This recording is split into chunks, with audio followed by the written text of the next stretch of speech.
Boa noite, Boa noite, Jô. Boa noite, Marli. Boa noite, Elisa. Boa noite, seu Afran. Boa noite, seu Roberto. Boa noite.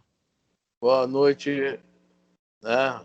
John Boy, Marli, eu tô vendo sua cabeça, Marli. Só a ponta da sua cabeça. Hoje é o estudo do Evangelho segundo o Espiritismo. Nós paramos na folhinha do livro Depois da Morte, né? Agora eu tô vendo, agora tá bem. Está dando uma de agente secreto, né? Está carregado na mesa. Eu estava vendo se a gente está atento, né, Marli? Boa noite, Carla. Boa noite, Carla. Boa noite, minha filha. Bom, Elisa, nós paramos na folhinha Depois da Morte, não foi? Boa noite a todos. Boa noite. Carla, consegui trocar a placa de lugar. E o que você achou? O que você achou e o que seu filho achou? Eu achei ótimo. Ele também. Ele também Ficou gostou legal. da ideia? Gostou. Que bom. Ele vai ver só, isso vai dar uma diferença para ele. Não sei, porque me incomodou. Os demais não estão sabendo do que a gente está falando. Não deu para entender. Mas assim, naquele momento, acho que se eu não falasse para você naquele dia, eu ia ficar super angustiada. Tá certo. É bom, quando a gente tem alguma intuição, é necessário falar. Olha, Afrânio, com certeza eu não ia dormir, não, viu? Eu ia ficar com esse incômodo por bastante tempo. E se eu não falasse, eu ia fazer isso por tabela. Eu ia conversar com o senhor Roberto, ia pedir para ele conversar com ela. Mas ficou ótimo, adorei a sua ideia, foi muito bom. Obrigada, viu? Que bom. Ficou para cima. Vamos estudar. Uma curva sinuosa, mas para cima, tendendo para subir, né? E não uma curva sinuosa querendo descer. Para baixo. Mas eu nem prestei atenção com isso também. Eu sou tão desatenta. Eu também, eu não prestei atenção. Aí agora, quando você falou, é que eu fui me ligar. Aí consegui arrumar uma pessoa e Você virou trocar. A placa de tulição ou virou apartamento de cabeça para baixo? Eu virei a placa, porque é mais fácil. Não, e essa placa, ela é bonita, ela tem um visual bonito, ela chama atenção, entendeu? E aí, como me chamou a atenção, eu não resisti. Mas o meu filho nem sabia, sabe por quê? Ele não está morando aqui, quem está morando sou eu. Mas a placa é dele. E ele falou para mim, mãe, bota na parede, que eu não quero ela no chão, não. Eu falei, tá bom. Mas eu não me liguei na hora que eu pedi o moço para vir aqui colocar. Aí eu nem prestei atenção na hora que... Depois que você falou, aí eu falei, agora até eu fiquei incomodada. Aí, enquanto eu não consegui o rapaz vir aqui para trocar a posição, eu estava agoniada. Aí, no sábado, ele veio e conseguiu trocar. Eu falei, graças a Deus. Que bom. Fico feliz. Vamos lá. Obrigada. Onde foi que nós paramos, Elisa? Nós paramos na folhinha. Tem a primeira página, na outra página tem um pontinho, um asterisco. Não sei se na sua tem também.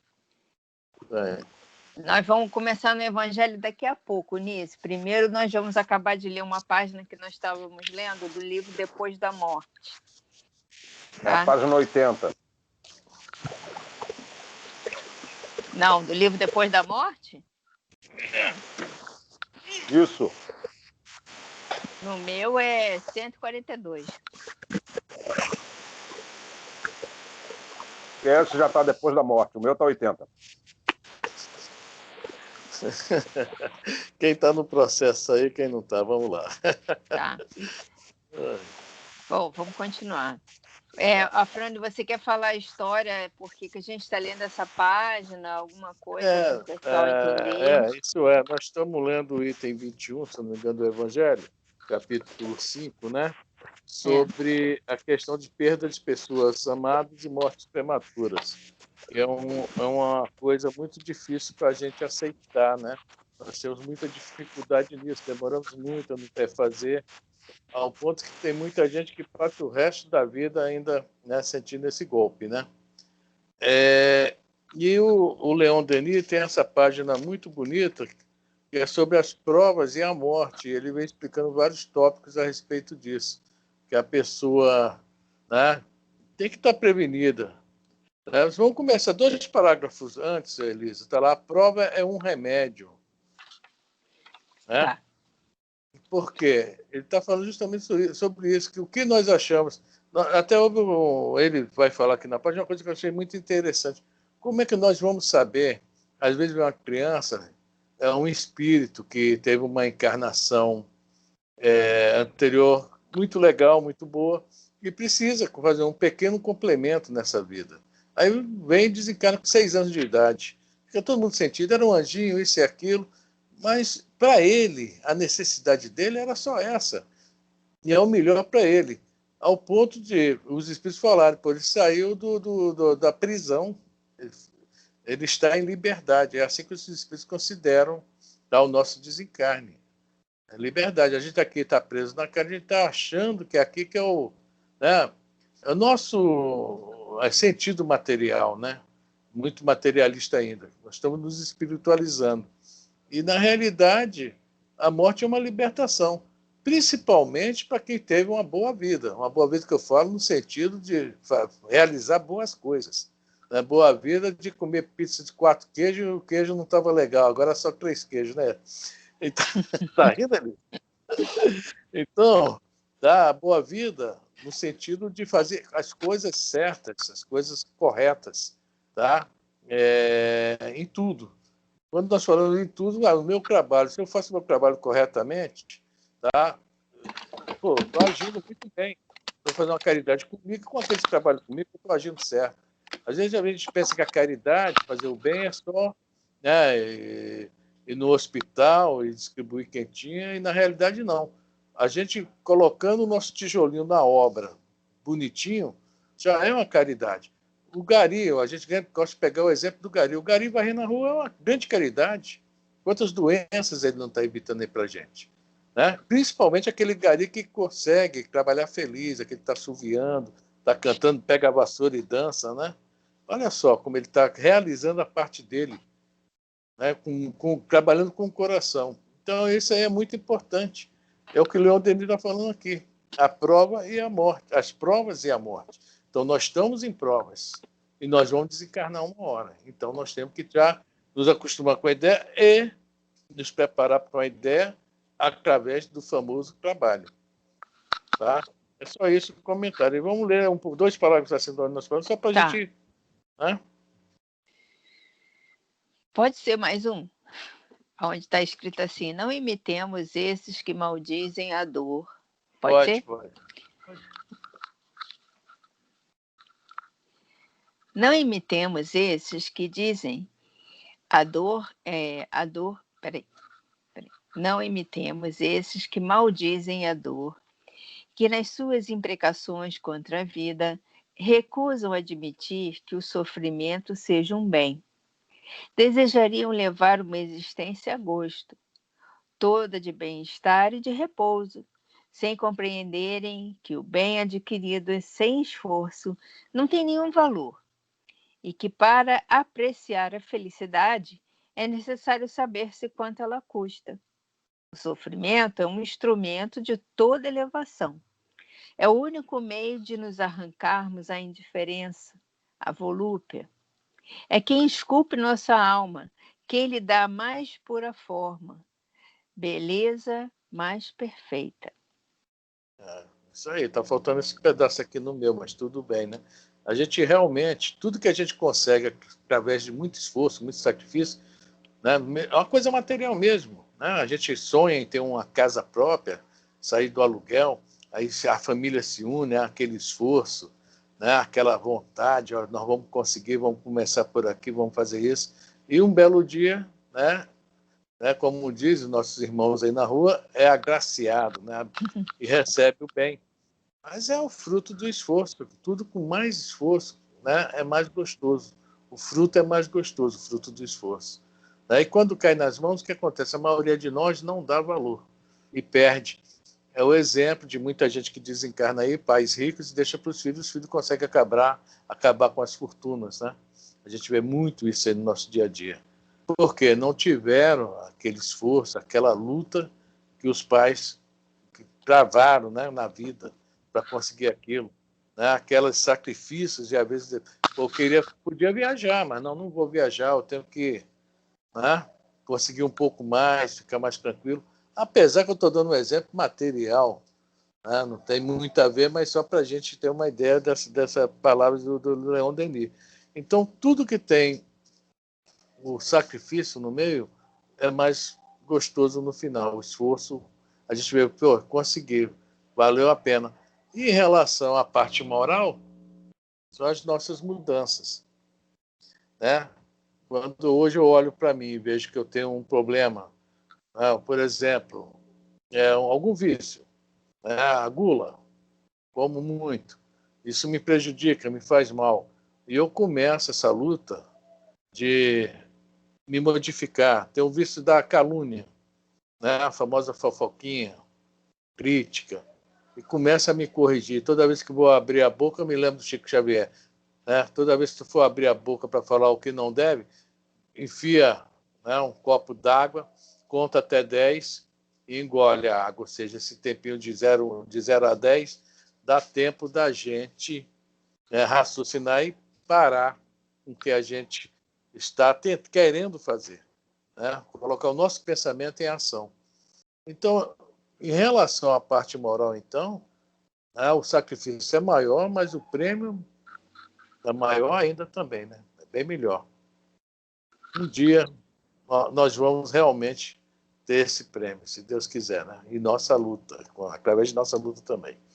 Vamos lá? A prova é um remédio infalível para a nossa inexperiência. A providência procede para conosco como mãe precavida para com seu filho. Quando resistimos aos seus apelos, quando recusamos seguir-lhe os conselhos, ela deixa-nos sofrer decepções e reveses, sabendo que a adversidade é a melhor escola da prudência. Quando a gente não vai pelo amor, só pela dor. E como nós somos muitos rebeldes, né? Nós já viemos expulsos de outros planetas. Eu não falo isso com orgulho, não, viu, gente? É com pesar, né? Nós podíamos estar em mundos regenerados, mas nós não conseguimos ficar lá, porque a nossa rebeldia não deixou a gente ficar lá, tá? Então, viemos aqui o quê? Através da dor, nos esforçar para voltar para lá. Tá? Não é só a história dos capelinhos, não, é a nossa também. Vamos lá, Lisa? Tal o destino do maior número... Eu não perguntei, ninguém comenta nada, fala nada. Né? Então, vamos embora. Todo mundo muda. Tal o destino do maior número neste mundo. Debaixo de um céu, algumas vezes sulcado de raios, é preciso seguir o caminho árduo, com os pés dilacerados, pelas pedras e pelos espinhos. O espírito de vestes lutuosas guia os nossos passos. É a dor santa que devemos abençoar, porque só ela sacode e desprende-nos o ser das futilidades com que este gosta de paramentar-se. Torna-o apto a sentir o que é verdadeiramente nobre e belo. É interessante isso aí, né? Um espírito aqui no meu está vestido de negro, tá? Aqui na minha tradução. Guia nossos passos, né? Aqui está escrito vestes lutuosas. Exato. Então, a lutuosas página do é negras, não é luto, não é negro? Tem uma página no livro Fonte Nossa do Emmanuel que se chama Crises, tá? E é melhor... O que acontece? A pessoa, quando está bem, está tudo bem, ela não está muito aberta a ouvir esse tipo de conversa nossa aqui. Ela não está a fim de ouvir isso. Isso é de maricas, isso é de fracotes, né, de beatos, de fanáticos. É isso que a gente escuta, infelizmente. Né?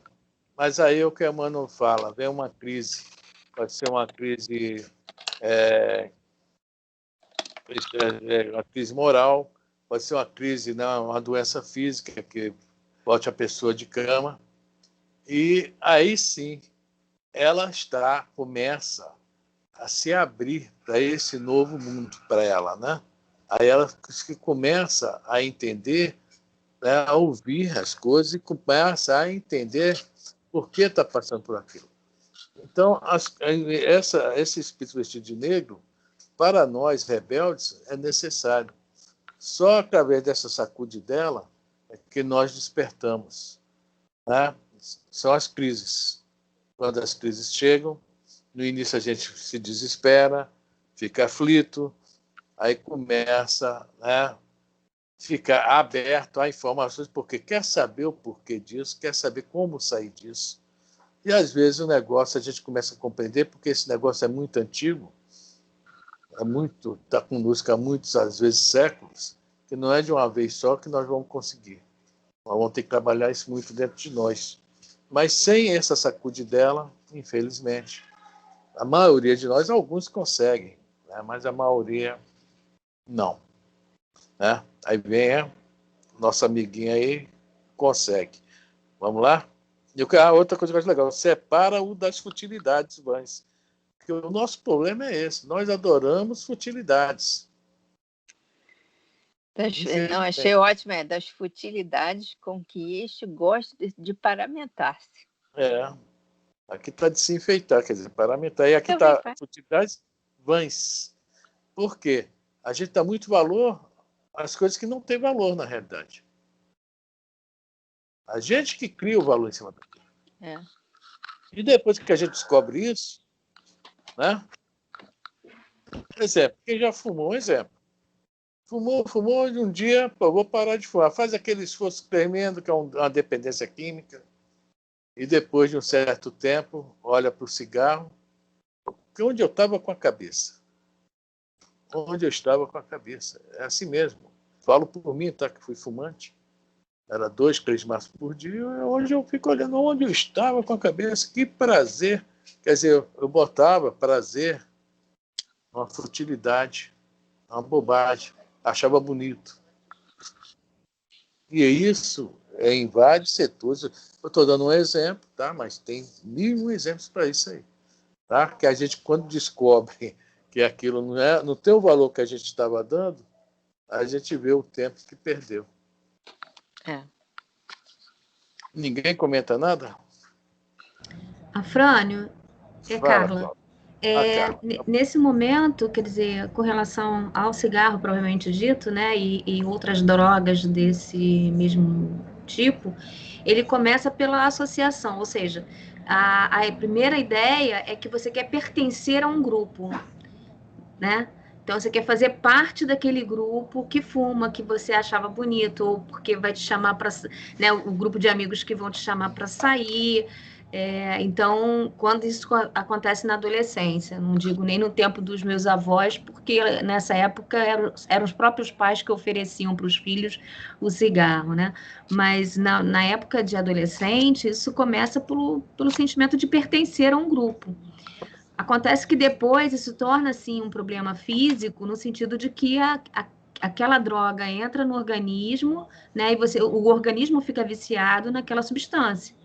Então, você tem que se desprender disso de várias formas, não só do vício propriamente dito de estar fumando, mas sim também dessa substância que está no teu organismo, né? A dependência química, né? Isso, e assim, a sensação de não estar perdendo aquele grupo também que você faz parte, porque aquele primeiro momento estou perdendo também fazer parte desse grupo que eu fazia, né? Então, isso também é uma coisa a ser analisada, né?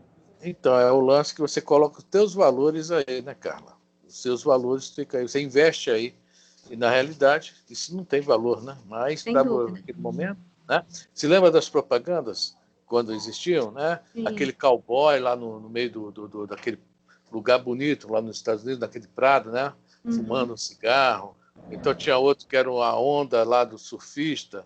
Quer dizer, tinha aquelas propagandas bonitas, convidativas, e que você se achava que estava se integrando realmente a esse grupo.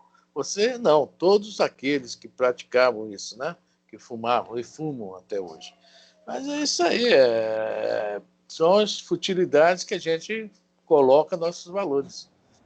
É por isso que a gente não pode deixar de pensar que a gente também atrai, né? Determinadas coisas. Também. Mas graças a Deus a gente está aí, né? Estamos lutando contra isso aí, né? É uma luta contra nós mesmos, né? A grande realidade é essa. Como dizem, né? O inimigo não está lá fora, está aqui dentro. E o pior é que esse inimigo tem 1000 faces.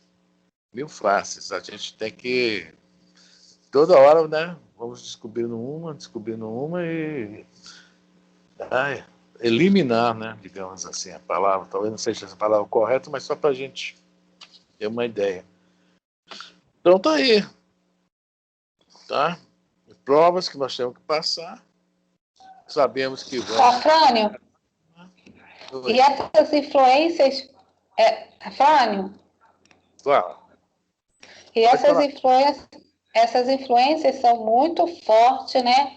Essas propagandas e também essa parte aí que a Carla falou de grupo de amigos, que adolescente fica querendo ser assim, mais do que o outro, quer aparecer, né? Mas que é normal, né? Do adolescente. E aí nisso ele se envolve e depois, quando vai ver, está totalmente envolvido. O meu filho começou a trabalhar naquela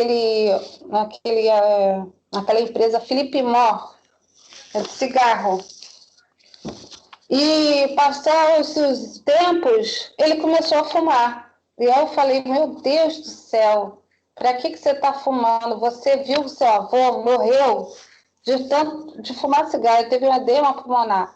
Eu também tive um momento em que eu também fumei, porque eu achava bonito também. E meu pai fumava, e ele mesmo ofereceu o cigarro para mim, porque ele achava que eu não podia comprar na rua ou aceitar de ninguém, com medo de eu me viciar com maconha, outro tipo de cigarros, né? E aí ele ficou preocupado e falou, não, eu compro o máximo de cigarro para você. E começou a me dar, e eu fumando, eu fumei até os 20 e poucos anos também. Mas não fumava tanto, né? Agora vejo meu filho fumando, eu fico desesperada, porque eu falo para ele, isso não vai te levar a lugar nenhum. Eu sei que é uma experiência, mas que vai te levar só a sofrer depois. Mas não adianta, eles não escutam. Só por ele mesmo que ele vai despertar. Eu não adiantava ninguém me falar nada. Um dia eu cismei que tinha que parar e graças a Deus consegui. Não foi fácil. Não foi fácil, principalmente os 3 primeiros meses. Mas depois ficou mais tranquilo. Alguém mais quer comentar? Ou vamos continuar? O meu marido fuma.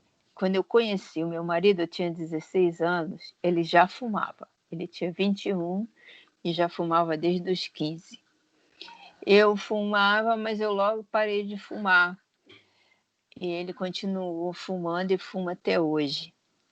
E se você falar com ele para ele não fumar, não adianta. Entendeu? O pai dele falava, a mãe dele falava, todo mundo fala. Eu falei, gente, eu não vou falar nada, porque você se torna um chato, dá sempre briga, esse assunto dá sempre briga, sabe? E eu acho assim, se o dia ele tiver aquele insight dele mesmo de querer parar, ele vai parar. Se ele não tiver insight, ele vai continuar, vai me dar muito trabalho. Vai continuar e vai me dar muito trabalho.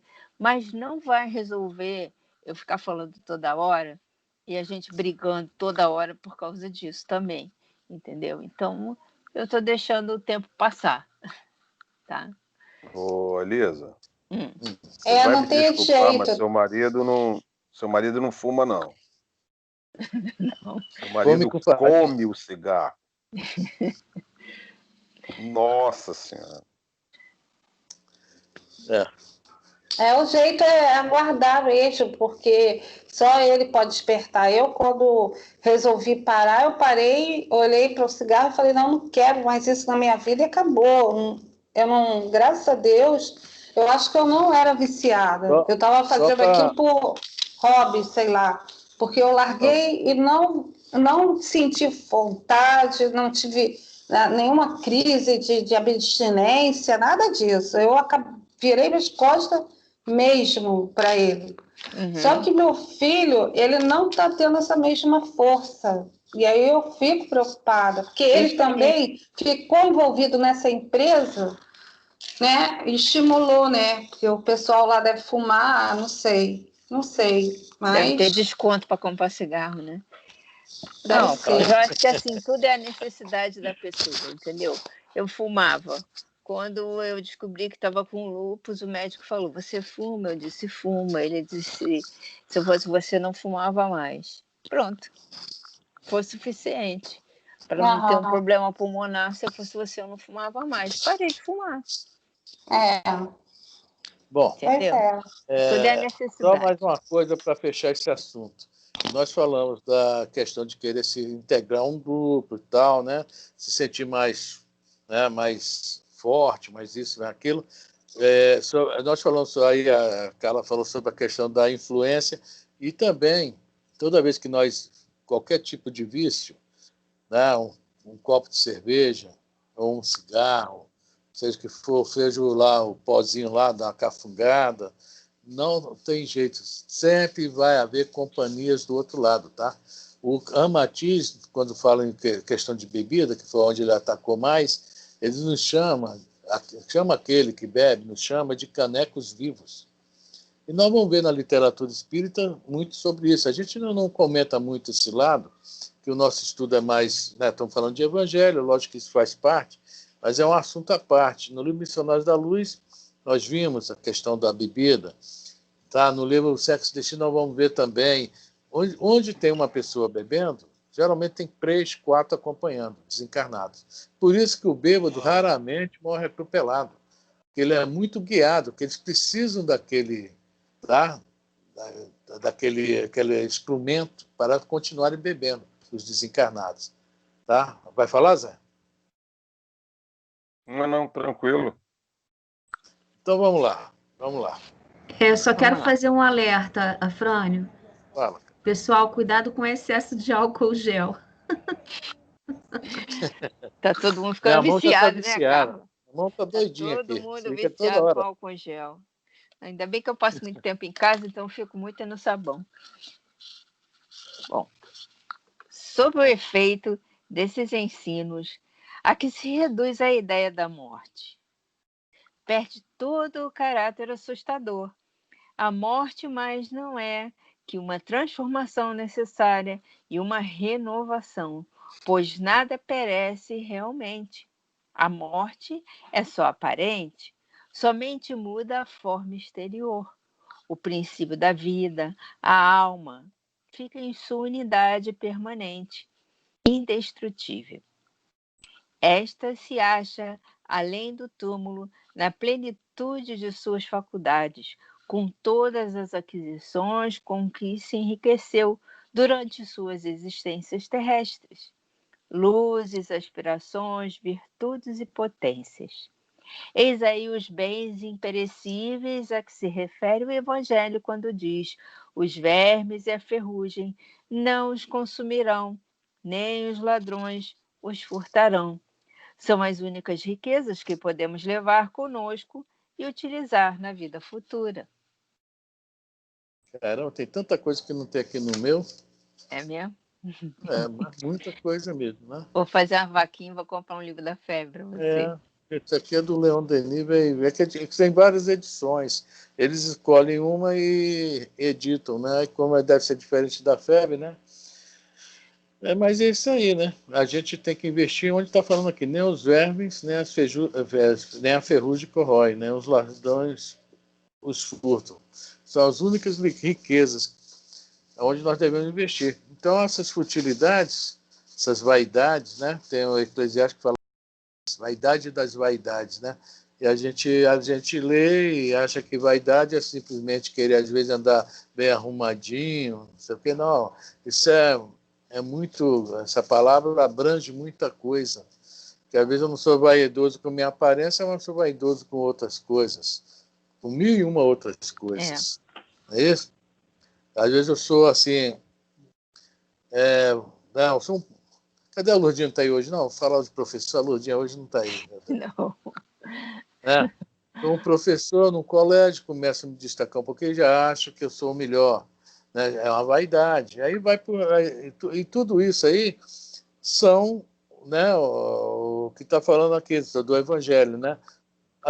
Os vermes, os ladrões, a ferrugem corrói, roubam, somem. Não é eterno. Não há eternidade nisso.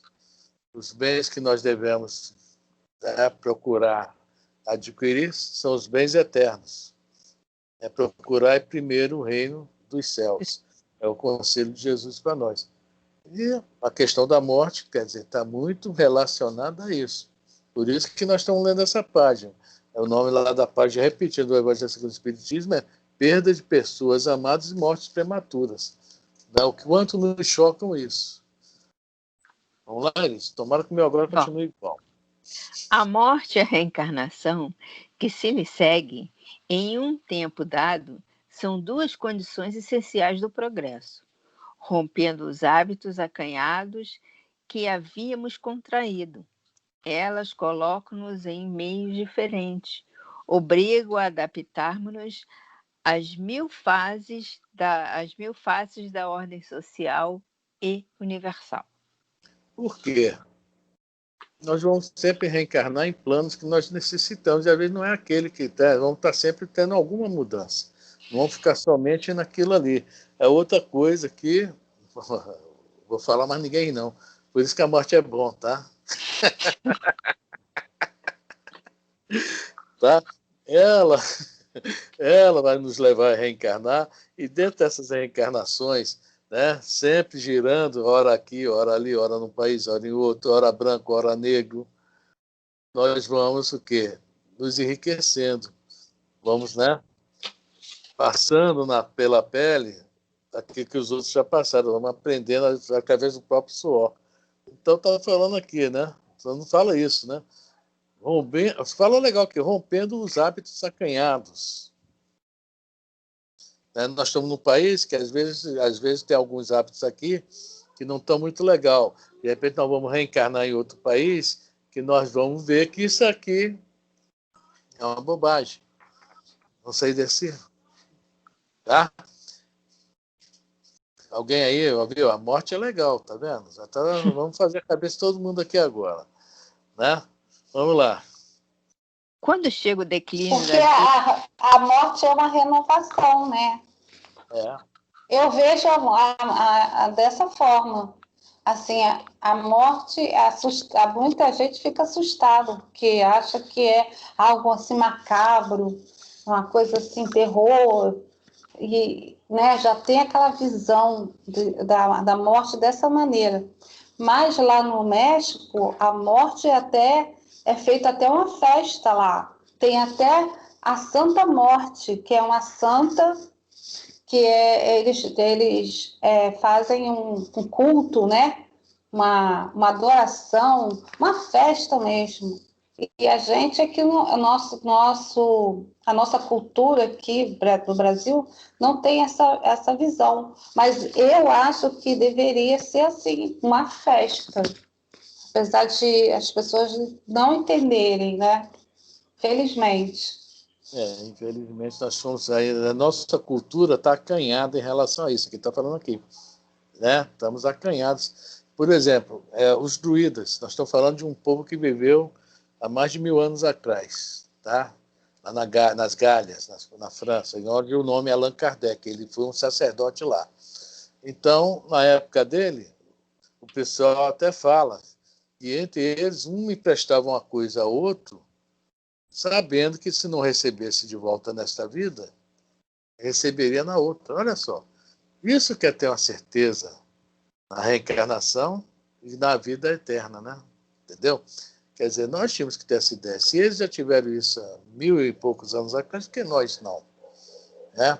Mas é isso aí. Nós fomos criados, né? Não falo só no Brasil, de repente nós já fomos de Portugal, fomos de Espanha. É o mesmo pensamento. Portugal, então, disse que português é o seguinte, vamos para o shopping? Não. Vamos para o cinema? Não, não, não. Hoje eu vou ao cemitério. Português adora o cemitério. Né? Eu nunca tive lá, não, mas alguns amigos meus que foram, que teve um que falou, nunca mais volta a Portugal, porque ele falou, eu só vou, lá só se visita cemitério. E outro, para ver Prédio Velho, eu vou para o centro do Rio, porque o cara sempre me fala, né? E não sei se é verdade. Não mas é igual. A questão do cemitério, não é hein? igual. Não é igual. Mas para ele é. Para ele é. A diferença é que lá preserva os prédios e aqui não. Ah, bom. Isso foi o Marco Aurélio falando, né? Vamos lá. Eu me lembro que a família do Nelsinho tinha um rodízio para limpar o túmulo da família dele, lá em Portugal, né? Tinha um rodízio das tias dele para limpar o túmulo. Viu? Quando chega o declínio da vida, eu já li isso? Não. Então, quando chega o declínio da vida, quando nossa existência... Elisa, você está falando do Evangelho ou é ainda do livro? Ainda do livro. Desse livro aqui, tá? Desse livro aqui. A folha é longa. Tá. Ainda não acabou, não. Ainda falta um pedaço. Quando chega o declínio da vida, quando nossa existência, semelhante à página de um livro, vai voltar-se para dar lugar a uma página branca e nova. Aquele que for sensato, consulta o seu passado e revê os seus atos. Aí não tem, não. Feliz daquele que diz nessa hora, meus dias foram plenos. Só não sabia se você queria falar alguma coisa. Não, é isso aí. Feliz é aquele que desencarna, né? E na hora do desencarne faz um apanhado geral e puxa vida, né? Eu fiz o melhor que pude, fiz nada além disso, mas também não fiz menos aquele que já tem essa cabeça, né? Pronta para esse momento. Porque a maioria de nós é lembrado dos nossos momentos durante a vida, o quê? Naquele filmezinho, né? Que acontece na hora do nosso desencarne, né? Quer dizer, aquele filmezinho é automático, não tem jeito de parar ele, não. É o dia do juízo final, o nome daquele filmezinho. E a gente não quer que passe ele. Não, a gente não quer que chegue o juízo final. Eu, no dia, eu vou parar de pagar a conta de luz uns 3 meses antes, que aí corta a luz, não tem como passar o filmezinho. Não, a gente não quer que chegue o juízo final, não. Porque se a gente botar na balança, né? A Carla está falando, filme Viva, a vida é uma festa, Dia dos Mortos, uma celebração mexicana. Vamos ver. Feliz quem nessa hora puder dizer, meus dias foram bem preenchidos. Feliz aquele que aceitou suas provas com resignação e suportou-as com coragem. Esses macerando a alma, deixaram expelir tudo o que nela havia de amargor e fel. Aí a gente imagina o Chico Xavier, né? O que é que passa na cabeça de um homem desse que passou na cabeça dele no dia do desencarne? Faço a menor ideia. Eu imagino que ele tenha chorado, falando, meu Deus, eu queria fazer mais, e não consegui. É o que eu me imagino, porque ele sempre procurou fazer o máximo. Ele se dedicou a vida inteira aos outros e à doutrina espírita, aos dois, né? Ele chorava com as mães que não viam mensagem, ele chorava com elas, né? Ele tinha esse sentimento materno. E imagine como deve ter sido o desencarne desse homem. Com certeza, ele foi muito bem recebido por alguém que nós sempre falamos o nome dele aqui, né? Recebido por Jesus, com certeza. Ele passou, escapulou. A gente vê outros grandes missionários aí, mas a gente não vê o que ele fez, assim, igual o Chico. O Chico foi povão o tempo todo, né? Esteve junto dos necessitados, dos carentes, o tempo todo. Imagine, né? É um exemplo para nós. Né? Vamos botar o Chico como exemplo. E não é nenhum... Ele disse que quando fosse na época e o dia dele do desencarne dele, ia ser um dia de muita alegria no mundo. E foi mesmo, foi o dia que teve a Copa, né? E o Brasil ganhou, e foi uma felicidade muito grande. E aí foi no dia que ele desencarnou, ele tinha dito que ia ser um dia de alegria. Ele escolheu, né? Escolheu, para ninguém prestar atenção. Fala, Zé. Tem um livro do Inácio Ferreira que ele relata em que o Chico está nos braços da mãe, né? Mas não da segunda mãe, né? E Jesus vem com os braços, né? Isso. E vem com os braços, né? Iluminados e pega Jesus. E até eles falam que nessa luz, muitos que estão lá embaixo querem segui-la. E é nessa hora que eles resgataram muitos seres lá de baixo. Eu não me esqueço o nome do livro, cara. Não sei se é do Divaldo. Não sei. Mas é isso aí. O Inácio Ferreira estava ali. É isso aí. Né? Então, só fez o bem até no desencarne, né? Fez o bem aos outros. Isso. Vamos lá, Elisa? Esse nome é do filme animado que conta sobre o que a Cláudia mencionou. Nesse filme fala sobre a relação familiar e essa alegria de estar junto, os vivos e os mortos durante a celebração. Foi a Carla que colocou isso aí desse filme. Esse tá? é um desenho. Eu sei qual é esse desenho. Rememorando na consciência as suas tribulações, bem dirão os sofrimentos que suportaram, e com a paz íntima verão sem receio aproximar-se o momento da morte.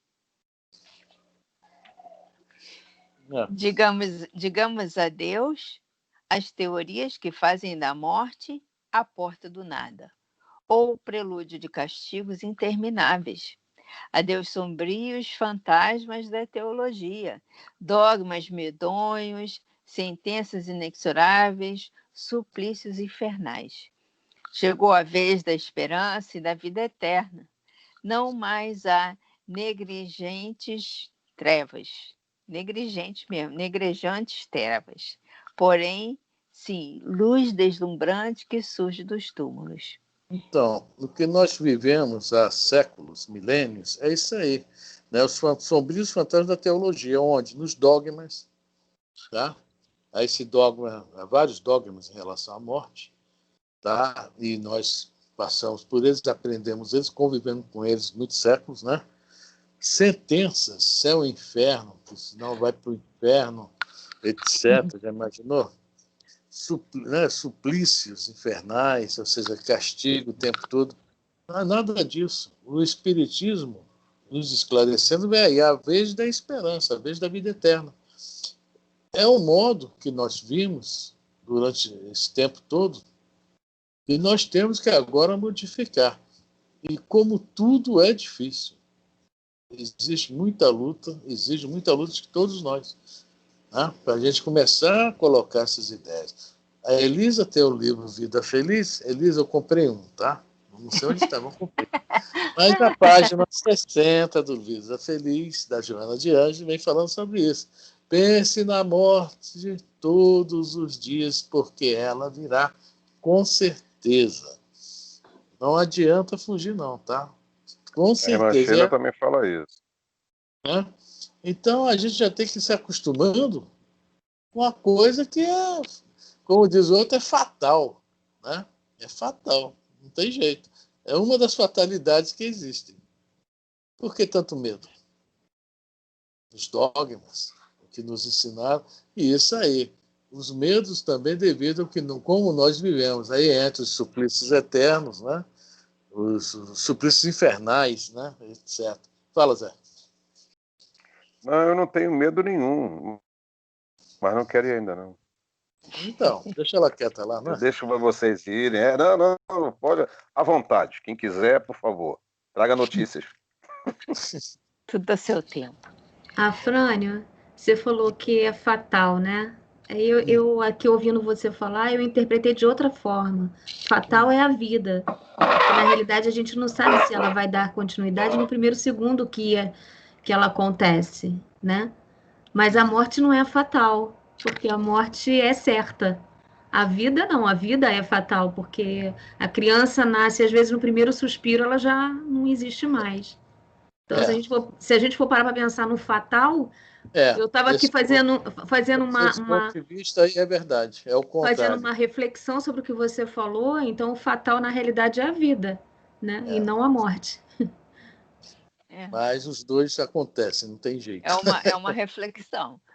A Anice colocou assim, se eu falo em morte aqui em casa, as meninas já ficam apavoradas. Faz parte. Mas tem que continuar falando. Já vistes a borboleta de asas? A morte é uma moeda, né, de dois lados. Você já viu a moeda? A moeda tem dois lados, a cara e a coroa. É assim a morte e a vida. Uhum.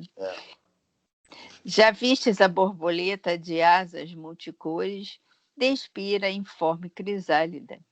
Esse invólucro repugnante no qual, como lagarta, se arrastava pelo solo. Já viste solta, livre, voejar ao calor do sol, no meio do perfume das flores? Não há imagem mais fiel para o fenômeno da morte. O homem também está numa crisálida, que a morte decompõe. O corpo humano, vestimenta de carne, volta ao grande monturo. O nosso despojo miserável entra no laboratório da natureza. Mas o espírito, depois de completar a sua obra, lança-se a uma vida mais elevada, para essa vida espiritual que sucede à vida corpórea, como o dia sucede à noite. Assim se distingue cada uma das nossas encarnações. Exatamente, né? Desculpe. Nós não temos melhor imagem do que essa da borboleta, né? Caramba, o negócio aqui pegou, viu, gente? A lagarta é horrível, repugnante. Você está andando na rua, cai uma em cima de você. Né? Não. Não. Estou desejando isso a ninguém amanhã, não, viu? Para vocês lembrarem do estudo, a lagartinha caindo em cima de vocês não vai ser nada mal. Agora, veja bem, vem uma borboleta linda e pousa em cima de nós aí. Olha só. Aí fica todo mundo feliz. Sorte! A borboleta é o espírito, né? O espírito é lindo, é bonito. É criada a imagem e semelhança de Deus, apesar de nós não sabemos que imagem é essa, que nós não sabemos o que é o espírito, né? Mas a definição é essa, né? E a gente fica mais preso o quê? É o corpo, né? A lagarta, é a nossa prisão. É que a gente acha que o corpo é tudo que a gente tem.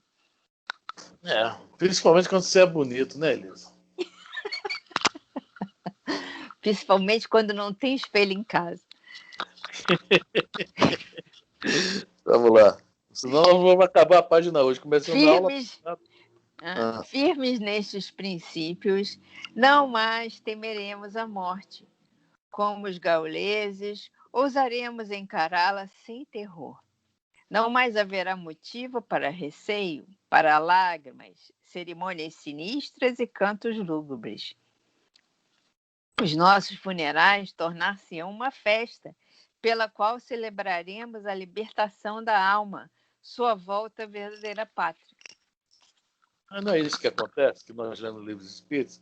A turma aqui está chorando, a outra lá não está feliz da vida? Sim. Pô, finalmente, demorou, hein? Caramba, estão te aguardando, tem 10 anos, mas tu é duro na queda, né? Quer dizer, a alegria de um lado, a tristeza de outro, está errado. E aí, quando nasce alguém aqui, encarna, né? É uma alegria para nós, é uma tristeza para eles. Não, e para quem reencarna. Não vê a dona Laura subir na rampa lá do Ministério da Regeneração? A dona Laura, com toda aquela sabedoria, subiu cabisbaixa, preocupada. Pois é. Porque reencarnar é uma coisa complicada, né? Até vamos usar a palavra da Carla agora. A vida é o instante de viver, né? Porque a gente não sabe, a gente se prepara muito, chega aqui na hora, não consegue realizar por N motivos, mas por fraqueza mesmo. Que o pior motivo é esse, a fraqueza, né? De não ter pulso para encarar o que prometeu, né? Fazer as coisas que tem que fazer. Aí começa muitas das feições, né?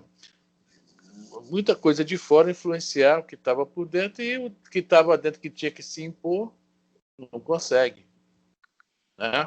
Então, é por aí mesmo. Tem tristeza lá, felicidade lá, tristeza aqui, e vice-versa. Vamos lá? A morte é uma grande reveladora. Nas horas de provação, quando as sombras nos rodeiam, perguntamos algumas vezes: por que nasci eu? Por que não fiquei mergulhado lá na profunda noite, onde não se sente, onde não se sofre, onde só se dorme o eterno sono?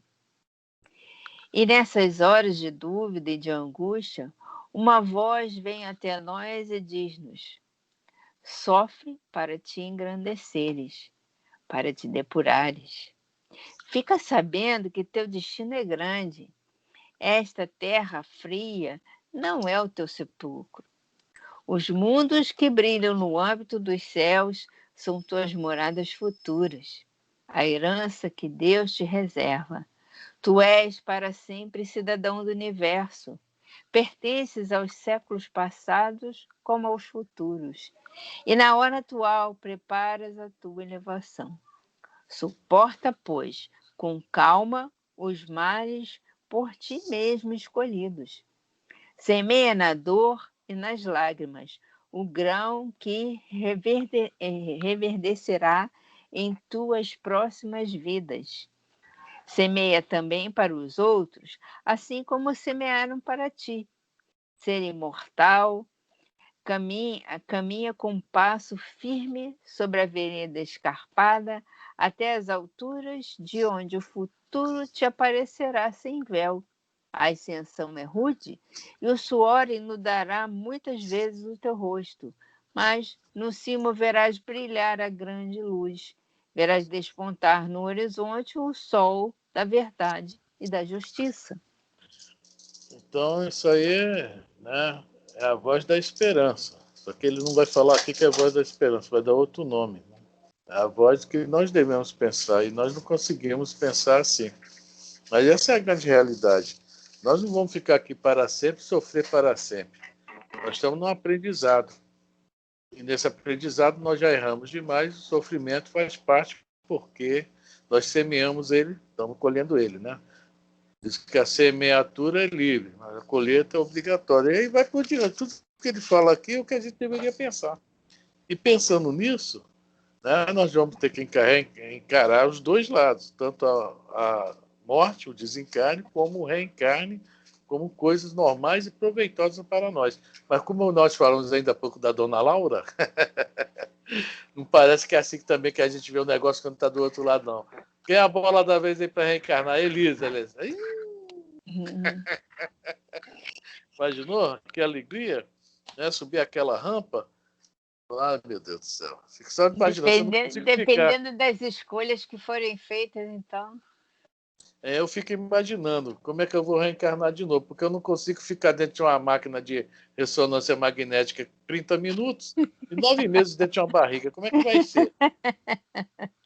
Cara, como é que foi? Você não lembra, eu estou preocupado com isso já, né? Meu Deus. Fica não, fica não. Alguém comenta alguma coisa aí?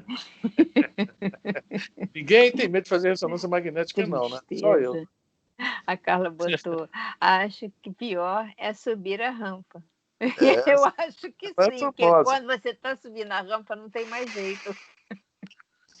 É tão ruim assim. Não é tão ruim assim, não.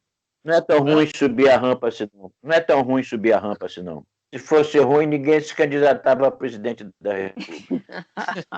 Mas não é a mesma rampa, poxa. Não, mas não importa, é rampa. Não, mas sofre também, viu? Bem colocado, pai.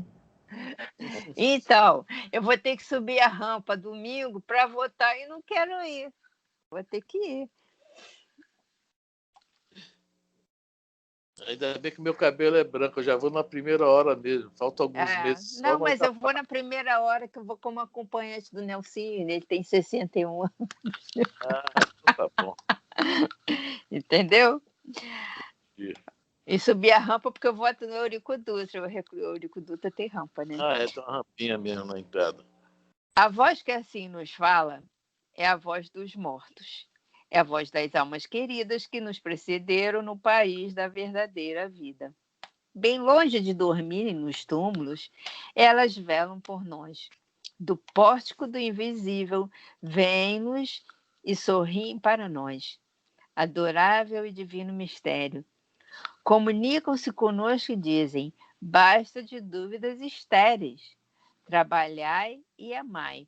Um dia, preenchida a vossa tarefa, a morte reunir-nos-á. É isso aí. Acabou a paginazinha, acabou a hora praticamente, né? E o que é que vocês acharam da paginazinha? É interessante? Verdadeira, né? Muito boa. Eu gostei. Achei muito legal. É bom a gente também estudar assim, sobre esse tema, né? Que assusta tanta gente. É necessário. Eu acho. O que Vou acontece? desligar, tá? Tá jóia, Zé. Tá jóia.